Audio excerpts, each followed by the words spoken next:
notice how a college degree is like a buffet? You pay way too much, spend 4 years picking at random things, and leave wondering if you'll ever use any of it. Meanwhile, cybersecurity certifications are like ordering a la carte. It's faster, cheaper, and you actually get what you need. But somehow you're still hungry for another one. A college degree gives you a cap and gown. A cybersecurity cert gives you a LinkedIn post with 12 likes. But hey, at least with the cert, you can start paying off your student loans. With a college degree, they say you're well-rounded. With a CISSP, they say, please stop sending your resume to the printer. You keep triggering the HRAI recruiting keywords. My buddy with a computer science degree likes to remind me he learned the fundamentals. Meanwhile, I have a certified ethical hacker certification, and I learned how to actually break into his network. Guess who the company fundamentally pays more? I do think the debate between certifications and digress is pointless at some level. One hand. We need everyone we can get in cyber, or we will be working for China. And on the other hand, if we get everything right in cyber, we end up working for the AIs.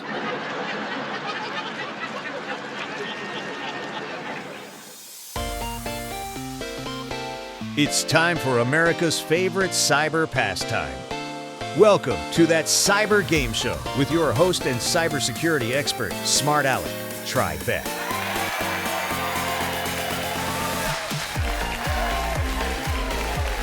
Welcome to That Cyber Game Show. I'm your host, Alex Tribeca. For you Fourth Wall fans out there, this is a parody of a parody and is in no way endorsed by Saturday Night Live or Jeopardy! And since this is taking place in the Cynfeld universe, that's like a parody of a parody within another parody. Today's game pits two humans, one certified in a variety of cyber disciplines and the other with multiple cybersecurity degrees, against a cybersecurity-trained artificial intelligence. Contestants must answer the categories in the form of a question. Let's meet our three contestants. Greg graduated with a BS in computer science from Clarkson University in upstate New York, received his MS in cybersecurity from George Mason, and is currently working on his PhD in applied near-Earth orbit cyber studies at Johns Hopkins in Washington, D.C. That's right, Alex. You could say I got my breaking software license from Clarkson, my malicious software degree from George Mason, and my professional hacking degree from Hopkins. I wrote that joke with ChatGPT. Not impressive, not funny. Our second contestant is only known by his nickname, Coleman. Coleman recently completed cybersecurity training courses from SANS and Cybrary and received his CISSP certification. Thank you, Alex. That was a rough weekend. But now I am in charge of CMMC at work. God help our defense industrial base. Our last contestant is an artificial intelligence trained by interviewing hundreds of chief information security officers and being forced to watch more than 200 cybersecurity videos from the Gula Tech Adventures YouTube channel.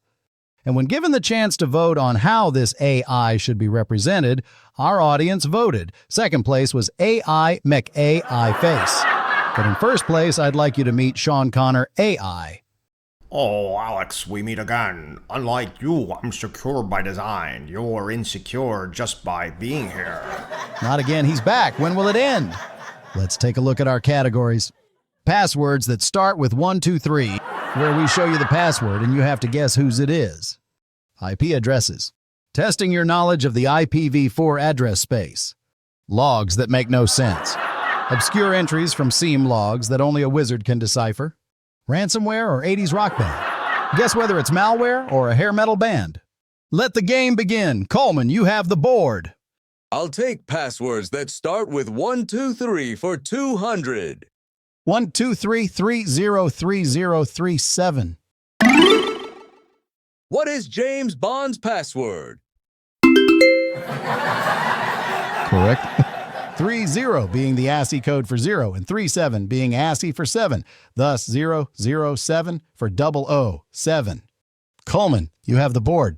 Excuse me, I've played, well, my original self-played James Bond 7 times. And that is not a good password or a password that I'd ever use. Dare I ask, what was your password, Mr. Connor AI? M, Q, Moneypenny, Blofeld, Goldfinger, Dr. No, Oddjob, London. My God. That's actually a really good password, Sean. Yep, 7 characters in a capital your mother's visited several times, Tribeca. Coleman, still your board. I'll take ransomware or 80s rock band for 200.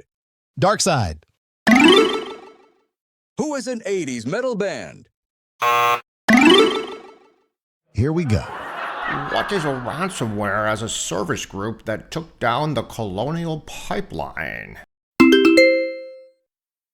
Surprisingly correct. I've seen your mother's dark side, too, if you know what I mean, Tribeca. Nice. Coleman is back to $0. I hate to say it, but the board is yours, Sean Connor, AI. I'll take IP at dresses for 400, please.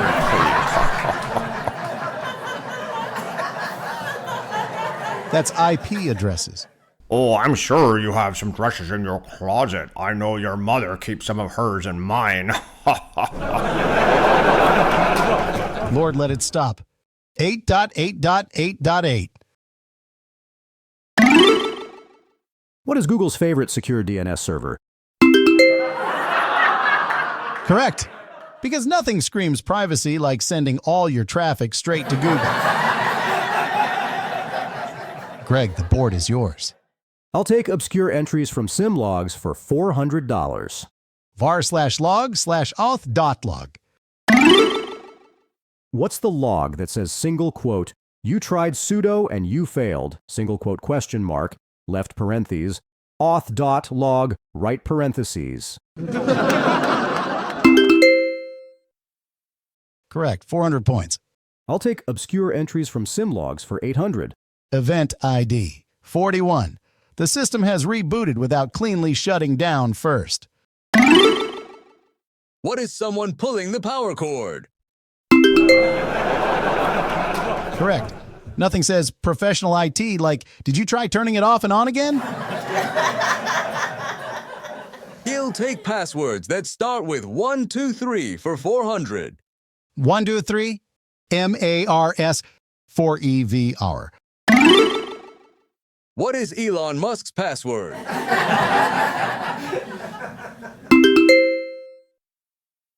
Correct. Next answer. I'll take passwords for 800. 123J OEBYE. What is Joy Behar's password? I'm sorry. Well, who is Taylor Swift? That is correct. I didn't know you were a Swiftie, Sean. Of course. It's a reference for her famous ex-boyfriend, Joe Jonas. I'm trained with all sorts of pop culture references so I can spot weak passwords. But in this case, I wanted to know what song your mother was singing in the shower, Tribeca. That's it. You know what that means. We have failed to really determine who is the superior cybersecurity expert. We will move on to the final challenge. The last question is, what was the cause of the largest IT outage of all time? Make a wager. Choose a question.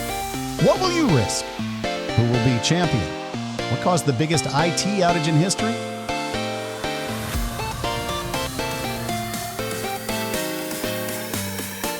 Greg, let's see what you guessed. You guessed DNS. It's always DNS, sometimes BGP or a Cloudflare misconfiguration, but usually DNS. And what did you wager? $600. I'm sorry. That was not the correct answer, leaving you with 200. Let's see what you guessed, Coleman. You also guessed DNS. I'm sorry, but that's not the correct answer. Well, I still thought it could be DNS, even after hearing you say it wasn't. And what did you wager? $0. Not so. I was wagering that college boy over here was going to overthink it and lose. And finally, we get to Sean Connor AI. Tell me, Sean, are you confident in your answer? More confident than a CISO reporting a breach notification to the SEC. And your answer is?